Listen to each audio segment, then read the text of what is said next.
Hello friends, मैं कृष्णाकांत। आज हम लोगों का टॉपिक है मौर्य साम्राज्य। आज इस टॉपिक को कल भी हम पढ़ाए थे, आप लोगों को मौर्य साम्राज्य के बारे में बताए थे। तो चलिए स्टार्ट करते हैं। मौर्य साम्राज्य के बारे में जानकारी हम लोग पूरे विस्तार से जानेंगे।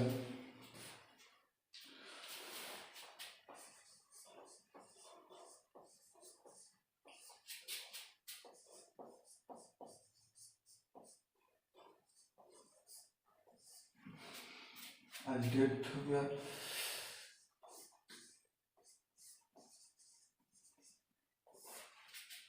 मौर्य साम्राज्य।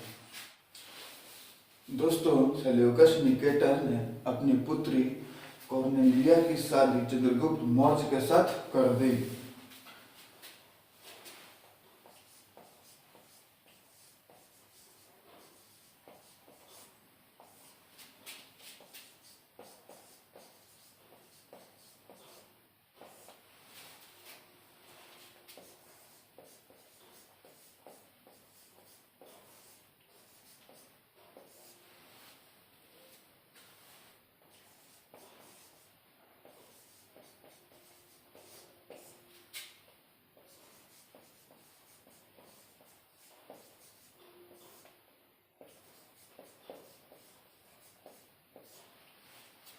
दोस्तों, सेल्यूकस निकेटर ने अपनी पुत्री कॉर्नेलिया की शादी चंद्रगुप्त मौर्य के साथ कर दी।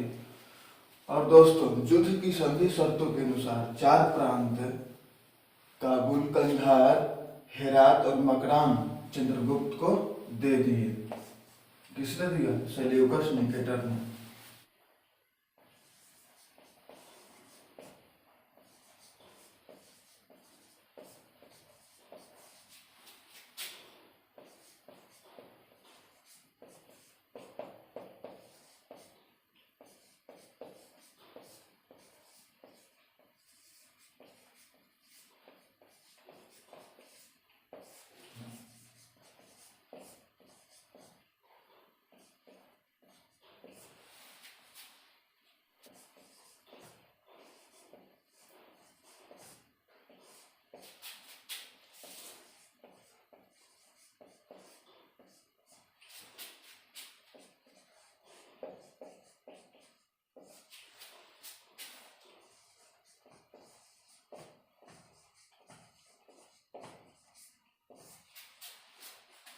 दोस्तों देखिएगा, बहुत ध्यान से देखिएगा। ये सभी नोट कीजिए मेरे दोस्त, ये सभी इंपॉर्टेंट चीजें हैं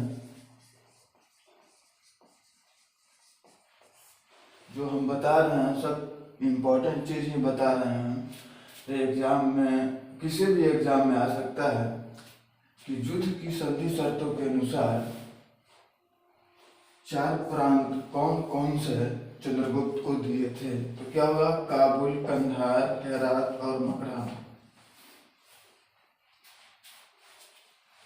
सेल्यूकस निकेटर ने अपनी पुत्री कॉर्नेलिया की शादी चंद्रगुप्त मौर्य से कर दी और युद्ध की संधि शर्तों के अनुसार चार प्रांत काबुल, कंधार, हेरात और मकरान चंद्रगुप्त को दे दिए।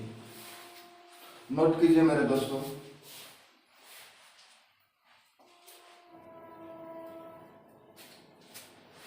और दोस्तों, चंद्रगुप्त मौर्य ने, इसको नोट कर लिया आप लोग, चंद्रगुप्त मौर्य ने जैनी गुरु भद्रबाहु से जैन धर्म की दीक्षा ली थी।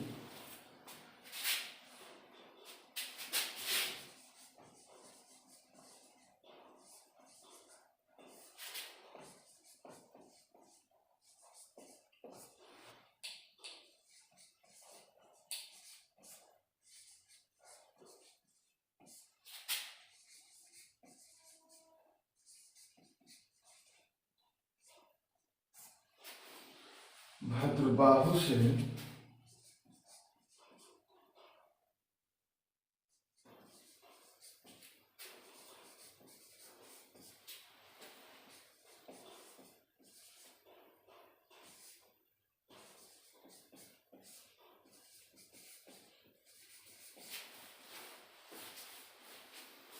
मदरासा चंद्रगुप्त मौर्य ने दोस्तों जैनी गुरु भद्रबाहु से जैन धर्म की दीक्षा ली थी।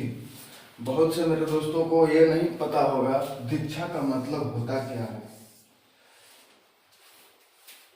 दीक्षा का क्या मतलब होता है, तो दोस्तों आज मैं आपको बताता हूँ कि दीक्षा का मतलब क्या होता है। दीक्षा का मतलब होता है उपनयन संस्कार।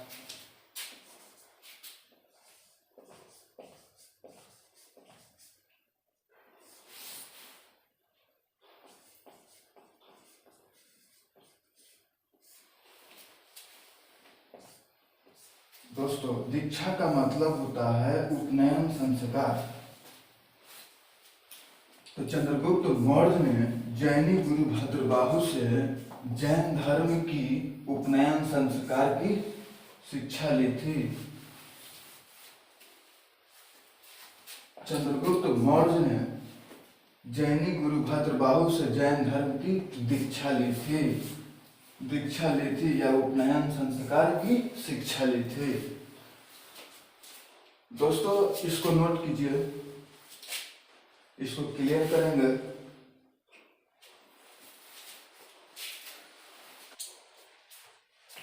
दोस्तों मेगास्थनीज जो कि सेल्यूकस निकेटर का राजदूत था, जो कि चंद्रगुप्त मौर्य के दरबार में रहता था, और मेगास्थनीज द्वारा लिखी गई पुस्तक का नाम इंडिका था। इंडिका तो हम लिख देते हैं, आप नोट कर लीजिए।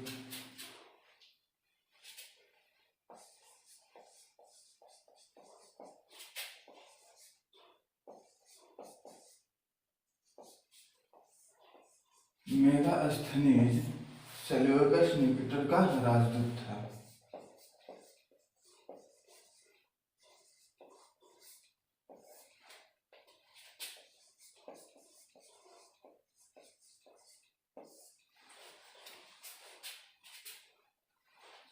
तथा ये मेगास्थनीज चंद्रगुप्त के दरबार में रहता था।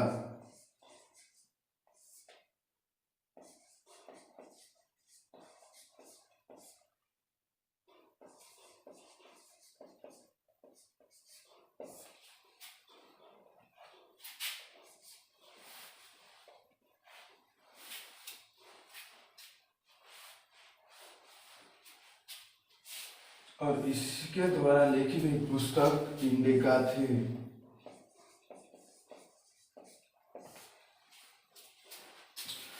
समझ में आ रहा है दोस्तों। मेगास्थनीज सेल्यूकस निकेटर का राजदूत था, जो रहता था चंद्रगुप्त मौर्य के दरबार में रहता था, और मेगास्थनीज के द्वारा लिखी गई पुस्तक इंडिका थी। नोट कीजिए। अगर नहीं नोट कर पा रहे हैं तो एक बार और हम आपको लोगों को बोल देते हैं कि मेगास्थनीज सेल्यूकस निकेटर का राजदूत था, जो कि चंद्रगुप्त मौर्य के दरबार में रहता था, और मेगास्थनीज के द्वारा लिखा हुआ पुस्तक इंडिका है।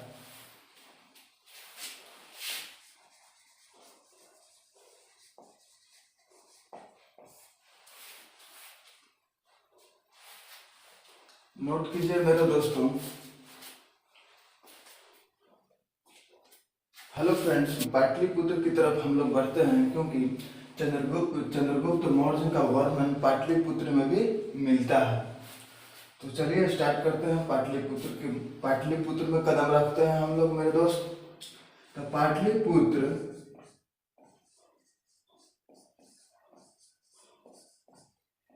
पाटलिपुत्र दोस्तों एक विशाल प्राचीर से घिरा हुआ है।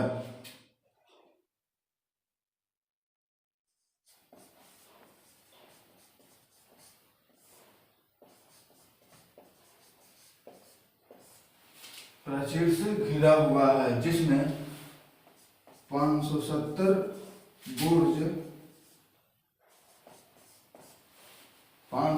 बुर्ज और 64 द्वार हैं।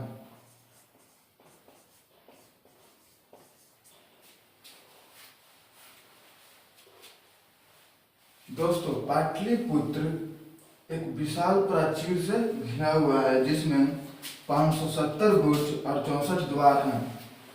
हमारे बहुत से दोस्तों को प्राचीर का मतलब नहीं पता होगा। प्राचीर का मतलब होता क्या है? तो दोस्तों, प्राचीर का मतलब होता है चारों तरफ। मतलब जहाँ हम खड़े हैं, हमारे चारों तरफ हम क्या चीज से घिरे हुए हैं? चारों तरफ से हम ईंट से घिरे हुए हैं।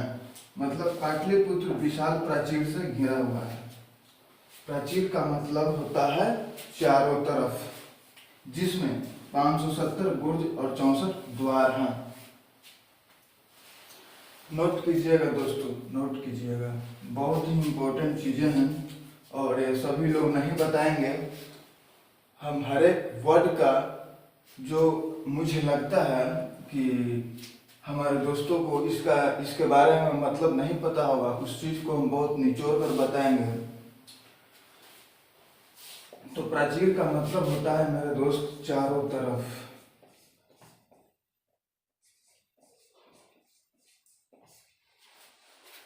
चारों तरफ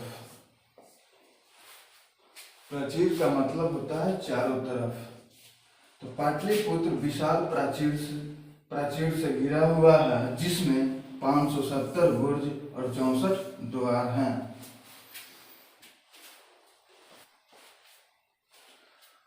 दो और तीन मंजिले मकान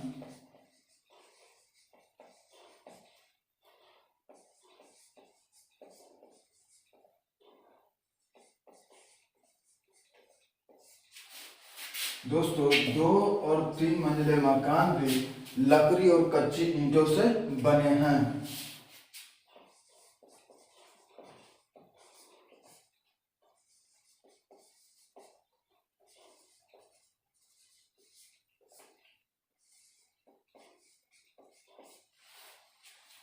दो और 3 मंजिले मकान भी लकड़ी और कच्ची ईंटों से बने हैं मेरे दोस्तों। आप नोट कर लीजिए, वहां के राजा का महल भी काठ का बना होता है। राजा का महल भी काठ का बना है, जिसको पत्थर की नक्काशी से अलंकृत किया गया है।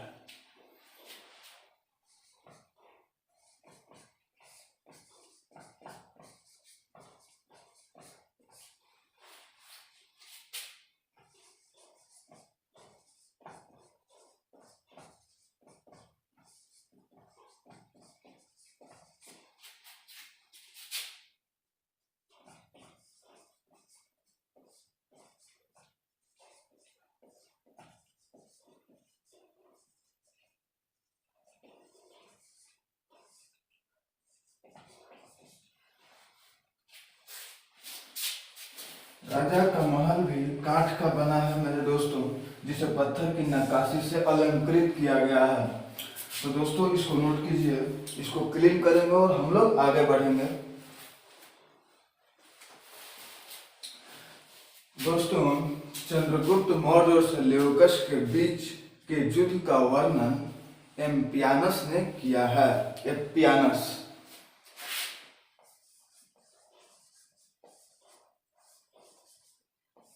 चंद्रगुप्त मौर्य और सेल्यूकस निकेटर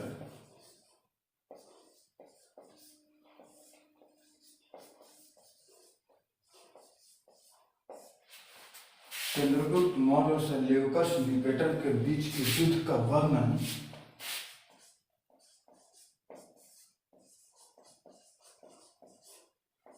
एम्पियानस ने किया है। दोस्तों, प्लूटार्क के अनुसार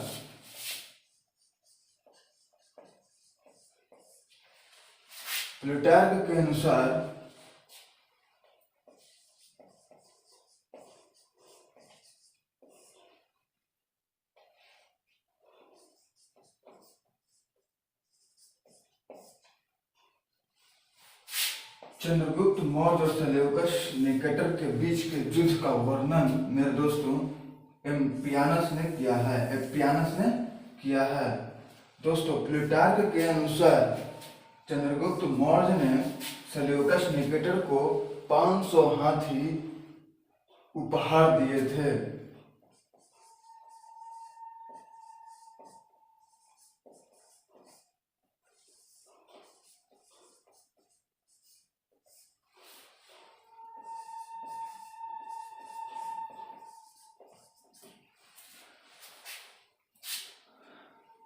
प्लूटार्क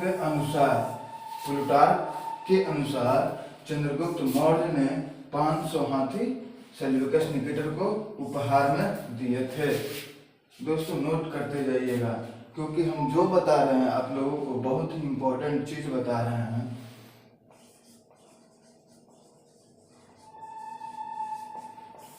बहुत ही इंपॉर्टेंट चीज बता रहे हैं। चंद्रगुप्त मौर्य और सेल्यूकस निकेटर के बीच के युद्ध का वर्णन एम्पियानस ने किया है, और प्लूटार्क के अनुसार चंद्रगुप्त मौर्य ने 500 हाथी उपहार में दिए थे सेल्यूकस निकेटर को। नोट कीजिए मेरे दोस्त। दोस्तों चंद्रगुप्त मौर्य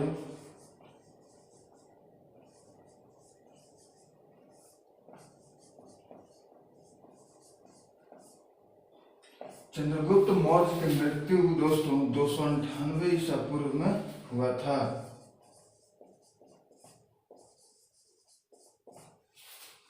श्रवण बेलगोला नामक स्थान पर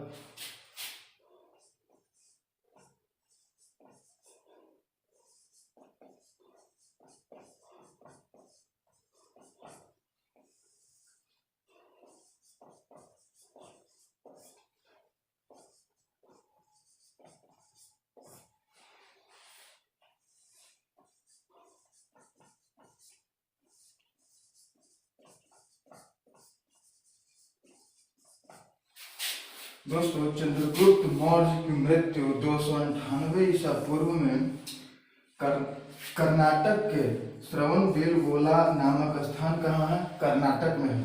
तो चंद्रगुप्त मौर्य की मृत्यु 298 ईसा पूर्व कर्नाटक के श्रवण बेलगोला नामक स्थान पर उपवास के द्वारा हुई।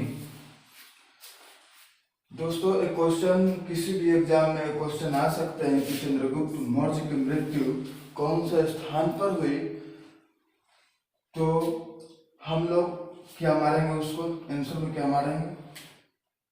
श्रवण बेलगोला नामक स्थान पर। अगर ये नहीं होगा, श्रवण बेलगोला नामक स्थान जो है श्रवण बेलगोला, अगर ये ऑप्शन में नहीं होगा तो ऑप्शन में क्या होगा? कर्नाटक।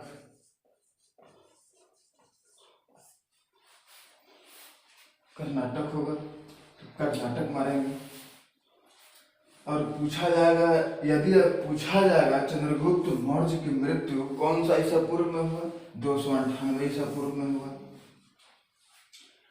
और यदि अगर क्वेश्चन पूछा जाएगा कि चंद्रगुप्त मौर्य की मृत्यु किसके द्वारा हुई, तो उसमें क्या होगा? उपवास के द्वारा उनकी मृत्यु हुई। दोस्तों बहुत ही इंपॉर्टेंट चीजें बता रहे हैं।